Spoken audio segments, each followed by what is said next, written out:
Welcome to your YouTube channel DNA Medicare Nursing Classes. I bet you didn't know how crucial proper crutch walking is. नमस्ते दोस्तों, मैं बैसाखियों पर चलने की कला सिखाने आया हूँ। बैसाखी चलने की तकनीकों पर हमारे गाइड में आपका स्वागत है। चाहे आप चोट, सर्जरी से उबर रहे हों या बस थोड़े अतिरिक्त समर्थन की जरूरत हो, सुरक्षित और तेजी से ठीक होने के लिए बैसाखियों का सही ढंग से उपयोग करना महत्वपूर्ण है। आज हम बैसाखी चलने की 5 आवश्यक प्रकार की चालों पर चर्चा करेंगे। हम हर एक को स्टेप बाय स्टेप देखेंगे ताकि आप किसी भी स्थिति में आत्मविश्वास और आराम से चल सकें। चलो आपको फिर से अपने पैरों पर खड़ा करते हैं।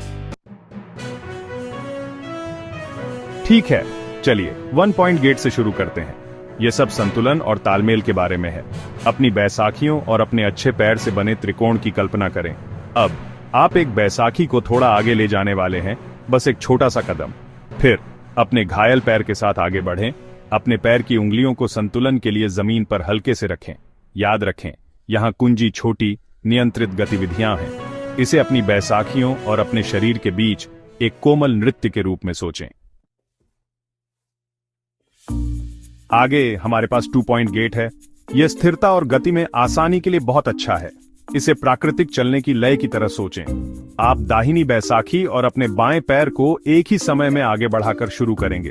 फिर दूसरी तरफ गति को दोहराएं। बाएं बैसाखी और अपने दाहिने पैर को आगे बढ़ाएं। अपनी गतिविधियों को सुचारू और नियंत्रित रखें। एक स्थिर गति बनाए रखें।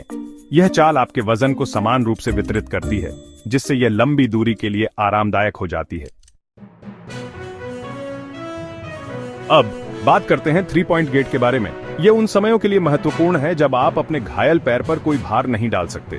दोनों बैसाखियों को कंधे चौड़ाई से अलग करके आगे रखकर शुरू करें। फिर समर्थन के लिए अपनी बाहों का उपयोग करते हुए अपने घायल पैर को जमीन से ऊपर उठाएं और उसे आगे की ओर घुमाएं। अपने अच्छे पैर को बैसाखियों के बीच रखें। याद रखें, आपकी बाहें यहां भारी भार उठा रही हैं। इसे एक नियंत्रित हॉप के रूप में सोचें। अपने घायल पैर को ऊपर उठाकर और सुरक्षित रखें। थोड़ी और चुनौती के लिए तैयार हैं?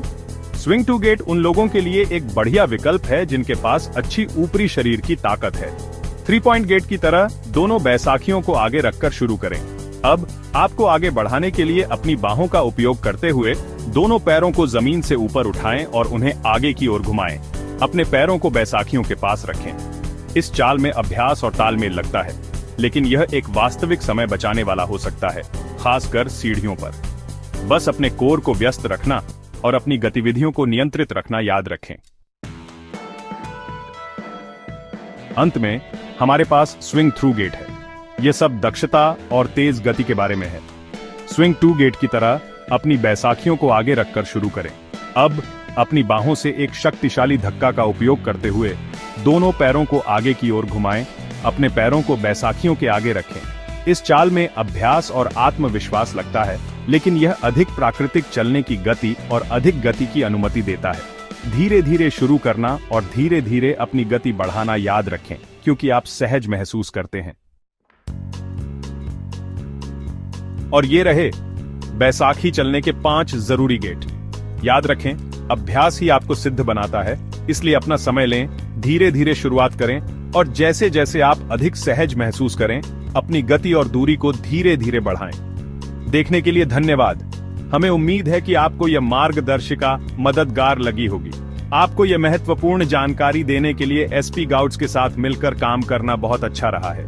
अधिक स्वास्थ्य और कल्याण युक्तियों के लिए लाइक, कमेंट और सब्सक्राइब करना न भूलें। सबसे महत्वपूर्ण बात, अपने शरीर की सुनें, अपने डॉक्टर के निर्देशों का पालन करें